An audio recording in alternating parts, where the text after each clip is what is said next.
Asimismo, invitamos también seguidamente al concejal del Gobierno Autónomo Municipal de Cochabamba, Diego Murillo.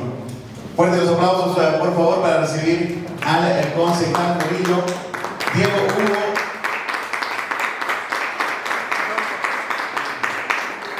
Hugo Adolfo Murillo es concejal del Gobierno Autónomo Municipal de Cochabamba, empresario privado, ex miembro de IGSEC, consultor del Instituto Nacional Demócrata. Tiene formación académica en Administración de Empresas, Administración Pública, Talento Humano, Gerencia Operativa, Psicología del Consumidor, Marketing Estratégico, entre otros logros. Bienvenido, concejal. Muy buenas tardes.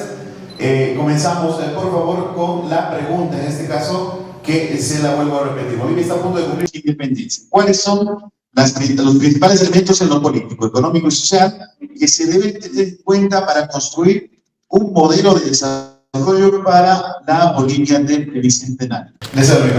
Bueno, muchas gracias. Agradecer a la Federación de Empresarios Privados, Luchito.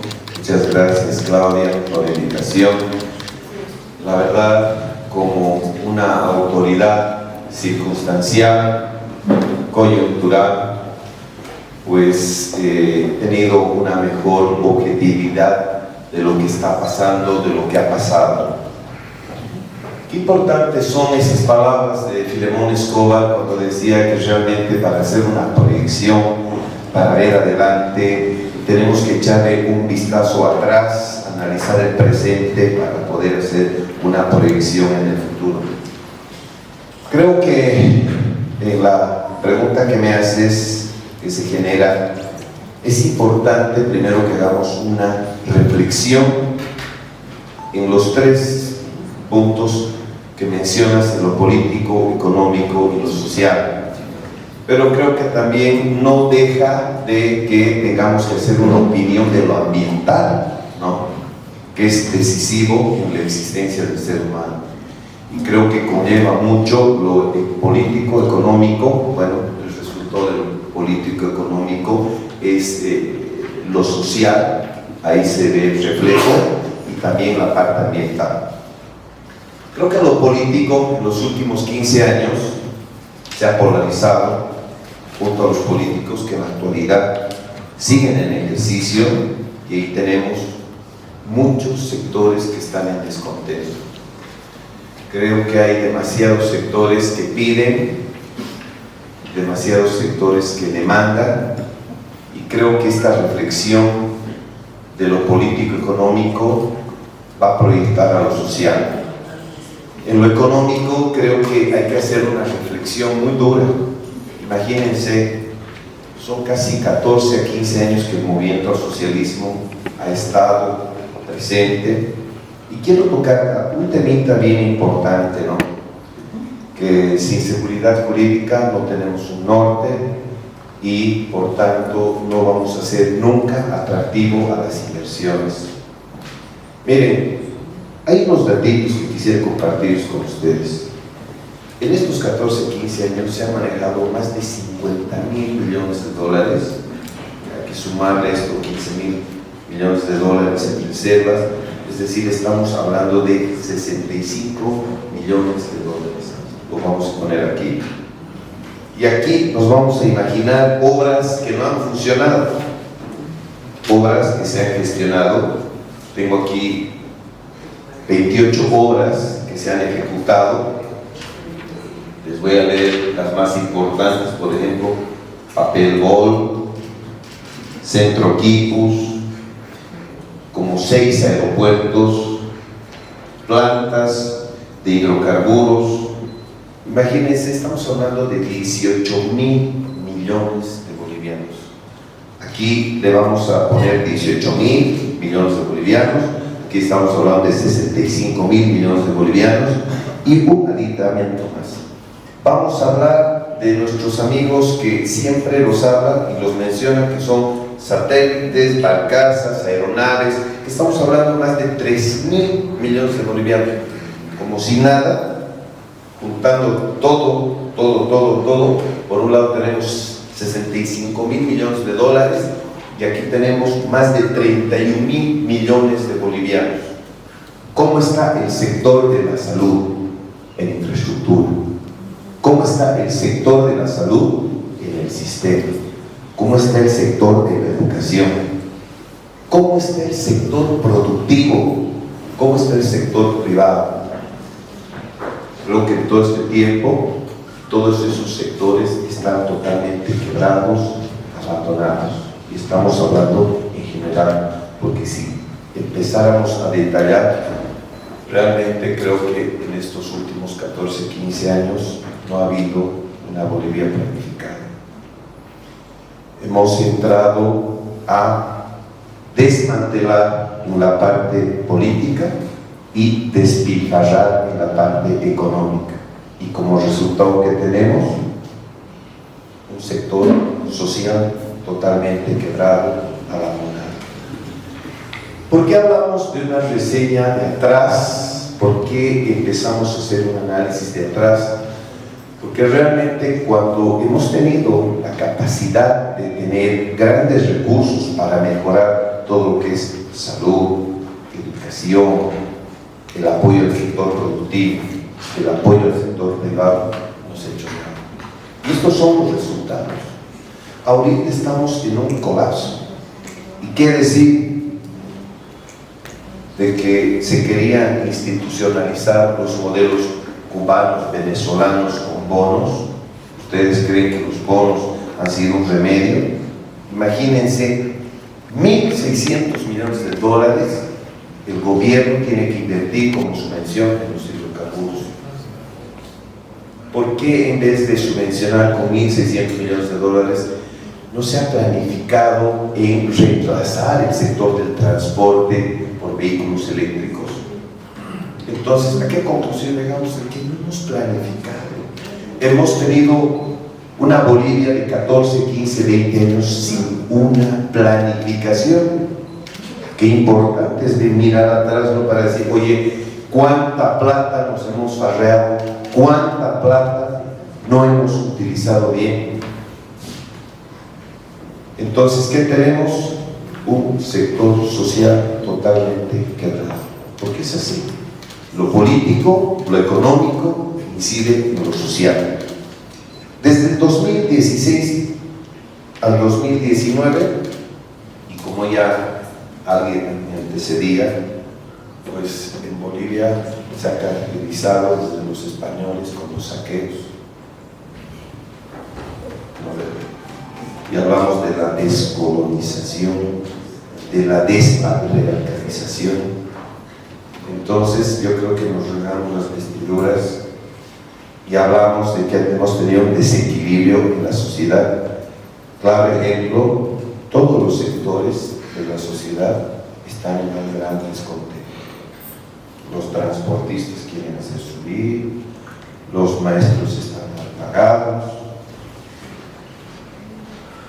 al empresariado privado no se le da el apoyo suficiente, el sector productivo está pataleando y encima nos damos el lujo de bloquearnos nosotros mismos. Creo que realmente esto de analizar atrás es muy importante, porque creo que los nuevos escenarios se tienen que cambiar.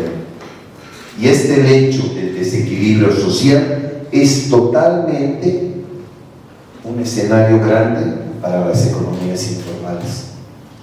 Hace unos 3 meses leí una publicación donde realmente decía que con tanto desequilibrio Bolivia, el trópico Cochabamba podría ser el santuario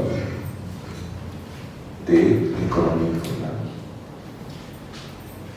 Entonces, no vayamos a impulsar a lo que ha sido Colombia.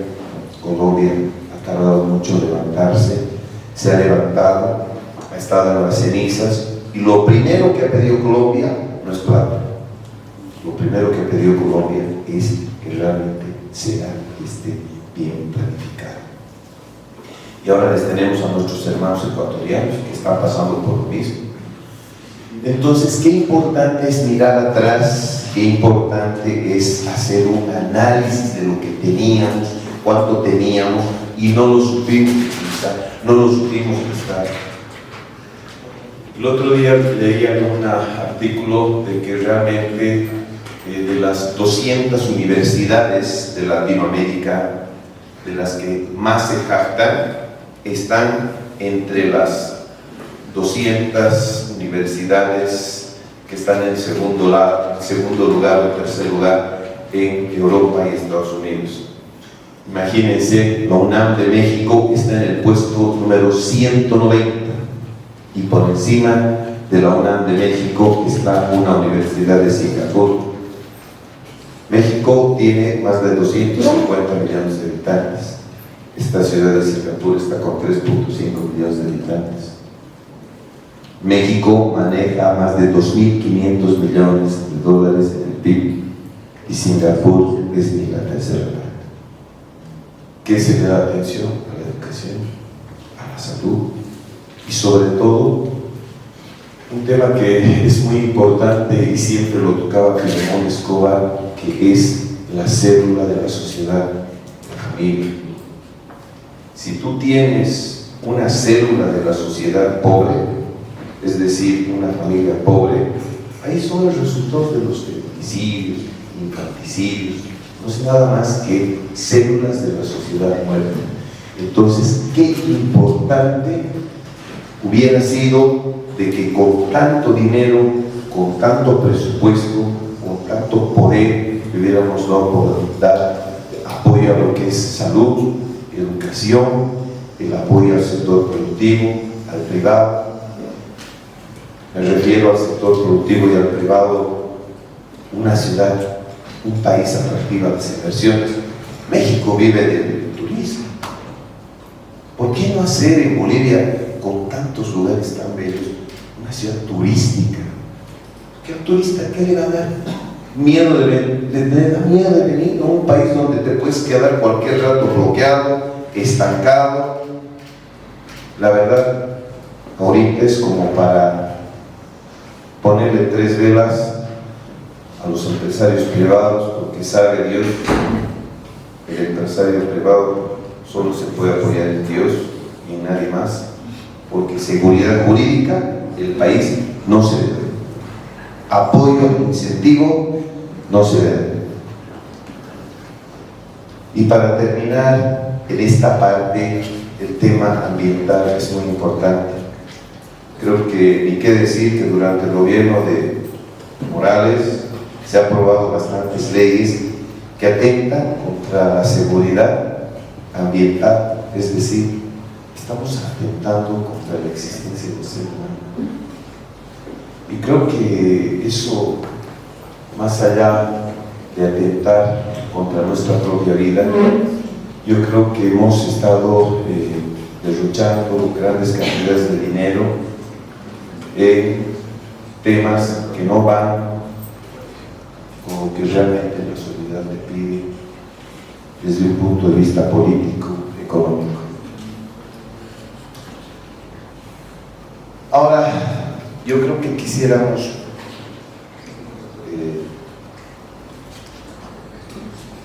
ver qué se podría hacer con lo que ya hemos hecho un análisis de atrás. Creo que con el tema político, acabar con esta polarización, que los políticos piensen en los bolivianos y no como bolivianos. Porque hay muchos políticos que toda su plata se la han llevado al exterior. Toda su plata se la han llevado al exterior. Entonces es hora que piensen los políticos como bolivianos y para los bolivianos. Y qué importante es lo que decía Filemón Escobar, ¿no? Con la complementariedad de los diferentes, donde él, en base a la diarquía, Javier Medina siempre pensaba en 2. Si la izquierda y la derecha se ponen a trabajar, funciona el sistema. Si el hombre y la mujer generan un buen ambiente, tenemos una buena familia. Imagínense, él siempre decía de que la aymara, para ser aymara, o el quechua, para ser quechua, tenía que tener su pareja. Le decía, si no eres chulo. Yananti. Exactamente. Entonces, me imagino que, pues, yo creo que para ser un líder político, hay que ver tu historia, si eres buen padre, no eres buen padre, si quieres a tus hijos, no quieres a tus hijos, y de ahí parte. Y parece tan fácil y tan sencillo, de que un líder político es como cuando tiene hijos, ¿no? Dicen, a todos mis hijos se les tiene que dar por igual, a todos mis hijos se les tiene que apoyar, porque el líder político sube pues ahí arriba y tiene que gobernar, para los que le hicieron campaña y para los que no, y ahí comienza la polarización.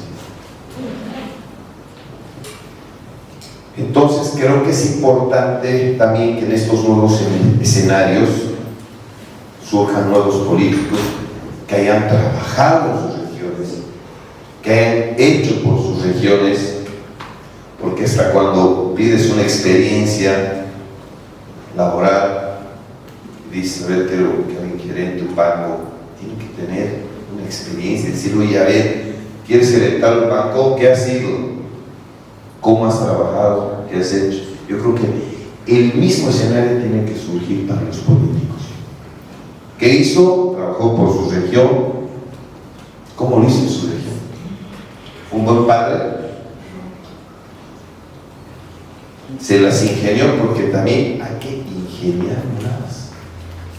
El buen líder, el buen político o el buen papá de familia, yo creo que tiene ese cordón umbilical que es de tener ese amor, ese cariño, querer a su Bolivia, querer a su Cochabamba, a donde sea.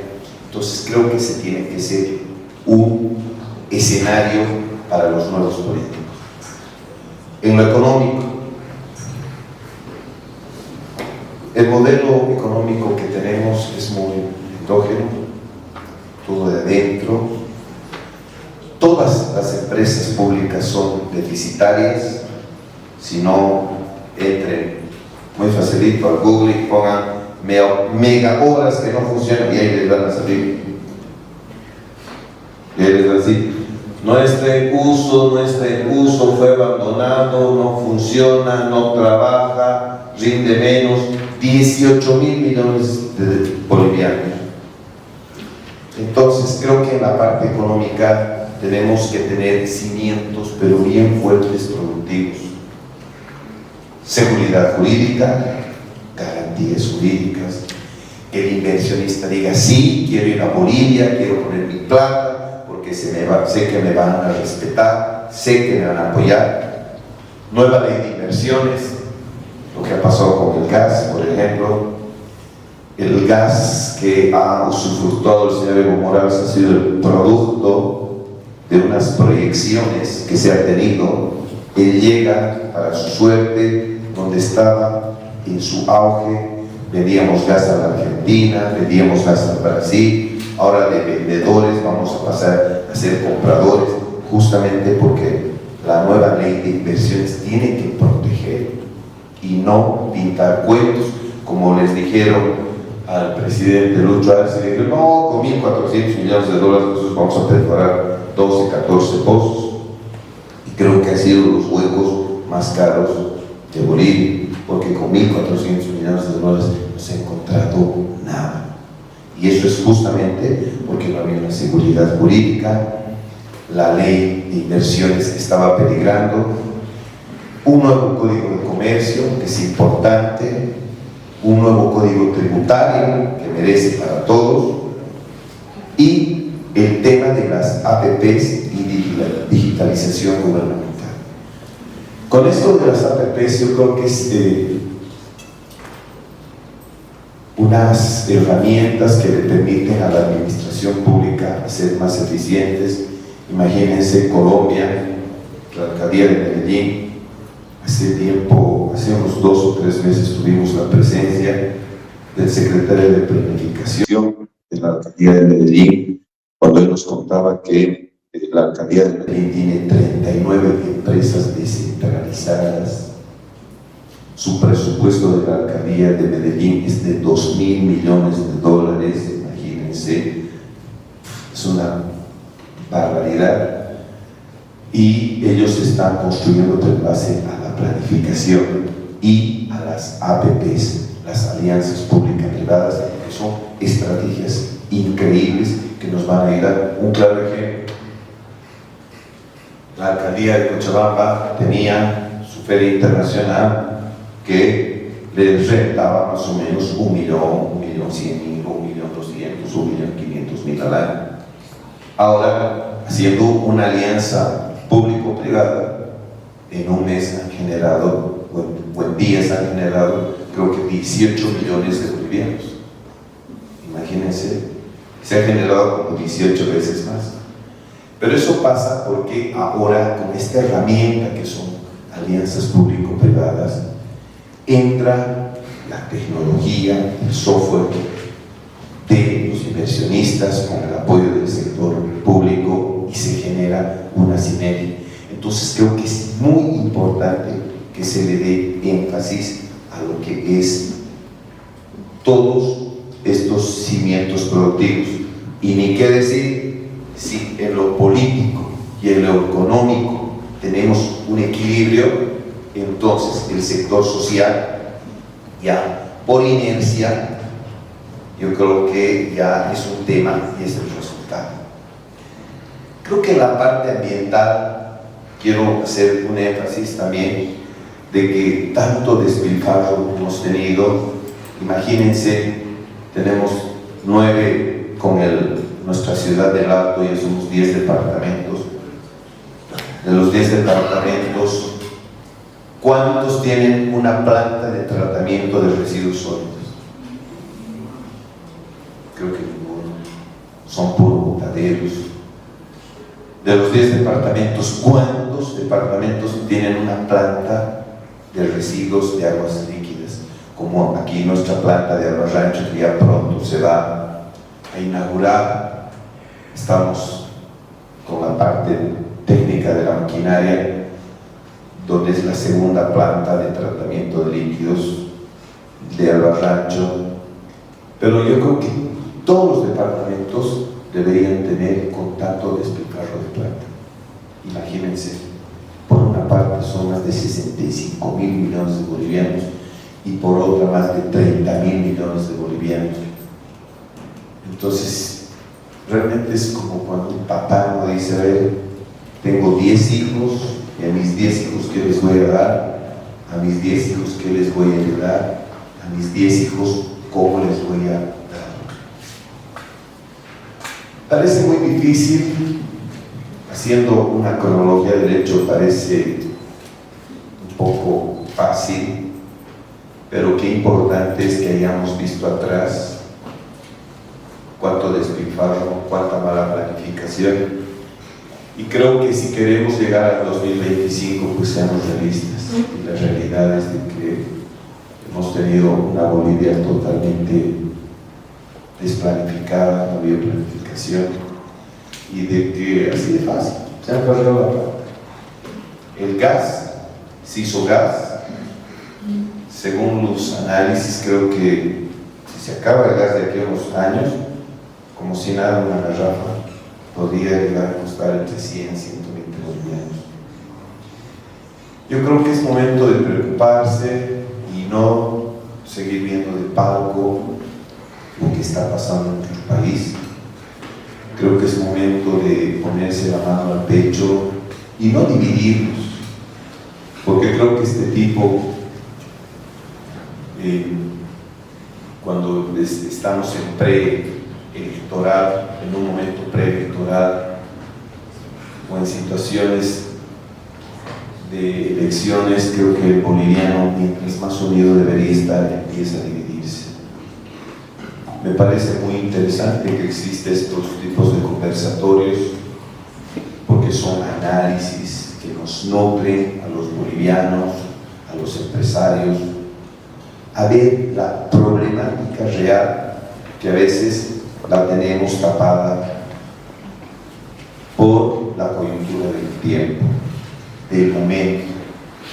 Entonces creo que es importante que a través de estos conversatorios, seminarios, charlas, capacitaciones que nos realiza la Federación de Empresarios Privados, todas las entidades, nos hacen abrir nuestros ojos y de que realmente los bolivianos hoy en día tenemos que estar más unidos, ser mejores personas.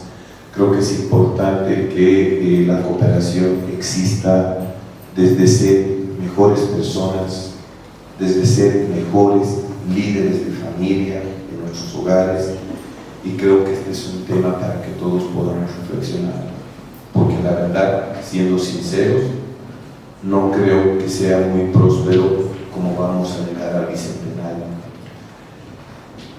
Es la realidad, y creo que desde el lugar de cada uno tenemos que empezar a preocuparnos y a trabajar por el sector de nuestras comunidades, de nuestra región, y creo que desde nuestra Bolivia, desde donde estemos. ¿Estamos bien de tiempo? Sí, estamos bien. Tenemos algunos minutos todavía. Bueno, si alguien tal vez quisiera hacer una pregunta, yo ya he concluido, Gustavito. Perfecto, vamos entonces con la ronda de preguntas. Agradecemos mucho la intervención del concejal municipal del Gobierno Autónomo Municipal de Cochabamba. Damos pie a las preguntas del público. ¿Se alguien tiene una consulta, por favor? Los micrófonos son todos suyos. Perfecto.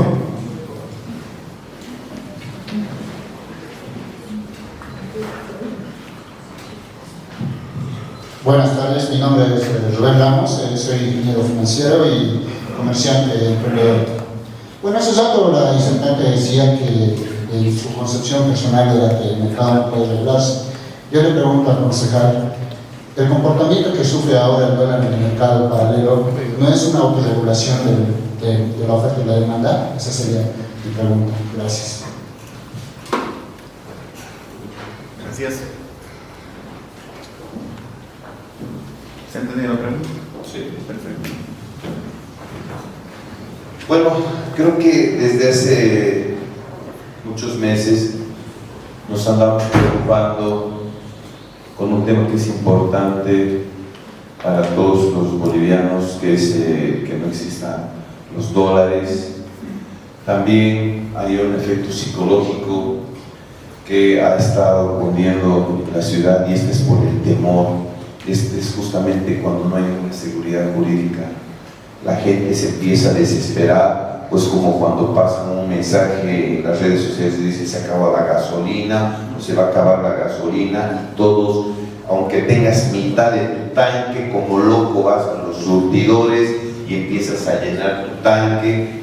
Este mismo fenómeno también, desde un punto de vista psicológico, ocurrió con el tema de los dólares. No hay divisas.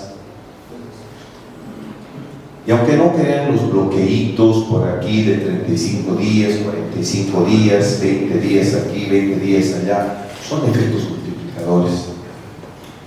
Todas esas sumatorias, todos esos puntos que van sumando, esas gotitas de aquí y de allá, son efectos que ahora los estamos sintiendo. Y la verdad, el que no haya divisas, el que no salgan nuestras exportaciones, entonces es un efecto muy importante y decisivo. Creo que más allá de todo lo que se dice con el detalle de las divisas, también ha entrado un pánico. Yo el otro día le preguntaba a un amigo de un pariente, le digo, oye, ¿para qué tienes tantos dólares acumulados? Oye, como somos Cochabamba no hay dólares. Me dice, no hermano, ¿sabes qué? Es que en las noticias dice que vamos a estar jodidos y he preferido sacar mi platita del banco, la tengo bajo mi colchón. Y es verdad, esos efectos psicológicos son demasiado agresivos, y que ha hecho de que la gente empiece a apuntar, de que la gente empiece a guardar, y de que también que las divisas. Hola.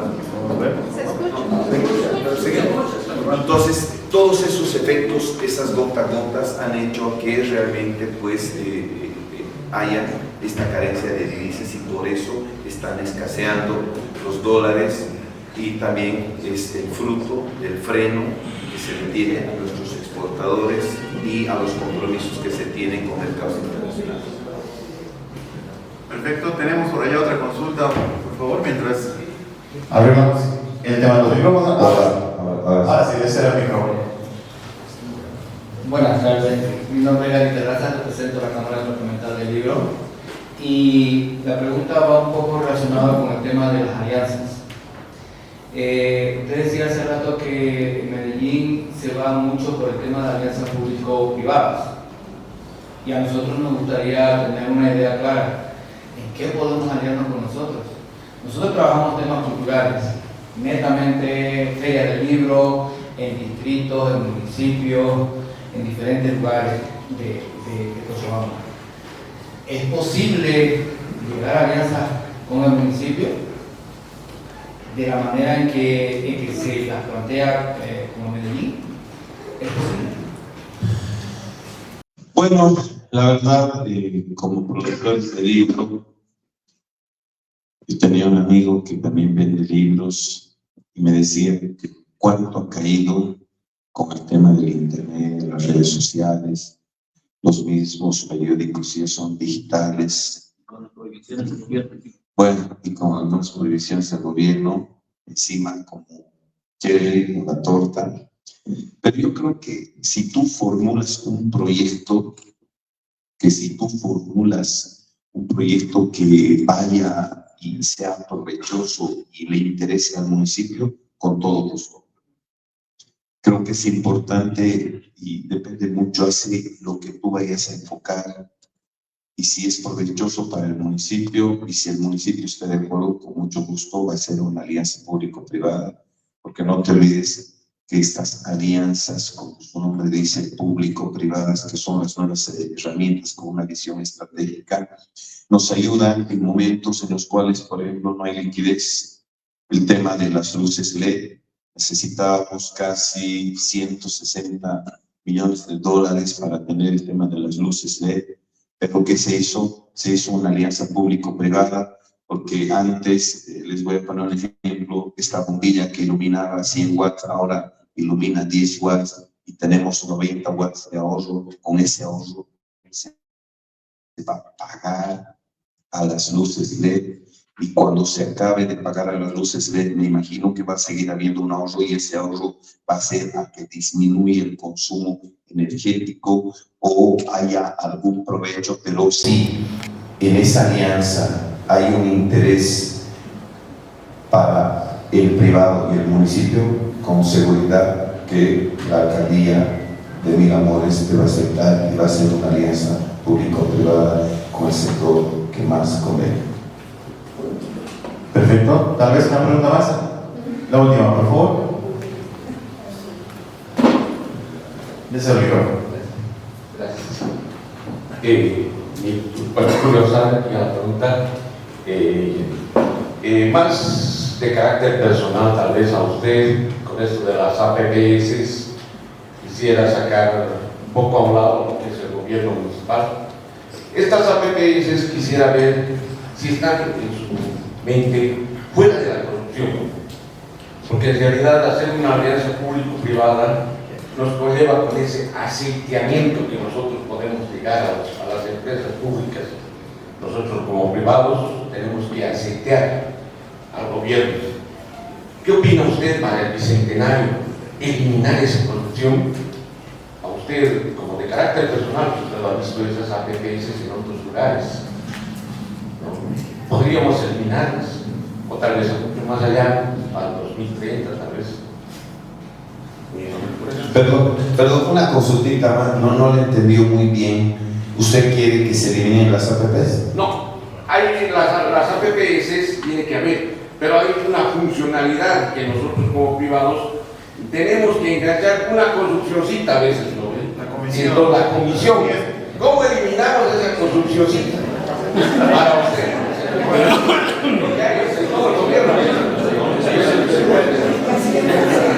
Bueno, la verdad,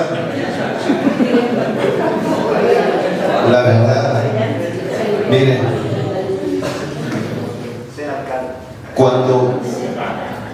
cuando se tuvo la idea de hacer una reingeniería de recursos humanos en la alcaldía, alguien dijo que no se debería hacer una reingeniería de recursos humanos hasta que no haya una ingeniería de procesos administrativos. ¿Por qué? Porque si bien se hace una reingeniería de recursos humanos para maximizar y minimizar, o sea, maximizar el tiempo y minimizar costos, pero también se debería hacer una reingeniería de procesos administrativos, porque los procesos administrativos son de la década de los 70, 80. Y mucha gente peregrina a la alcaldía, y me consta, y mucho, y demasiado, porque ¿qué? Y tienes razón, la corrupción se ha institucionalizado. Y esta corrupción que se ha institucionalizado, pues, tiene muchísimos años, le puedo decir, tal vez más que usted y que yo. Pero ¿qué genera? La corrupción genera burocracia, y en la desesperación de la burocracia la gente desespera. ¿Y qué tiene que hacer? Por favor, siempre también bien. Entonces, creo que a veces también nosotros, digo nosotros, porque mucha gente va y hace que la corrupción sea de contraparte. Pero es muy buena e interesante su pregunta. Y sabe, Filemón, cuando hablaba de las células de la sociedad, decía, y hizo una vez una pregunta, porque Filemón Escobar era, les cuento, entre, como dicen, backstage, fuera de backstage. Filemón Escobar era becario del NDA y daba charlas por aquí y por allá. El NDA es un programa de Naciones Unidas que su objetivo es el fortalecimiento a la democracia. Y una vez le tocó estar en la Universidad Gabriel René Moreno, y me acuerdo que él habló de cuál es la cronología de la célula de la sociedad y una ciudad planificada. Usted decía, ¿dónde? ¿Cómo? A ver, explícame. Él decía, mire, la célula de la sociedad es la familia.